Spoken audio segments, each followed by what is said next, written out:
Flowers ఎంత బాగున్నాయో, కానీ చూడడమే తప్ప కొయ్యొద్దు. కొయ్యాలంటే అడగాలి. అదే ఇండియాలో ఎవరైనా చెట్టు కనిపిస్తే కట్ చేసుకొని వచ్చుడే. కానీ ఇక్కడ వీడియో తీసుకున్నా కూడా వాళ్ళు ఒకవేళ ఉంటే తిడతారు, ఎందుకు తీసుకుంటున్నావు అని చెప్పి. సో ఇది యూకేకి ఇండియాకి డిఫరెన్స్. వీళ్ళు ఫ్లవర్స్ కొయ్యరు, మనం కోస్తే తిడతారు.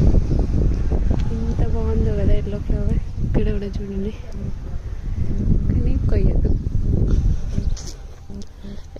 దేవుడికి పెట్టుకొని కూడా మనం షాప్లోనే కొనుక్కొచ్చుకొని పెట్టుకోవాలి అంతే తప్ప వేరే వాళ్ళ ఇంటికి కొయ్యి వాళ్ళ ఇంటికాడ ఫ్లవర్స్ ఉన్నాయని ఒక రెండు తెంపుకొచ్చుకుంటామంటే నడవది.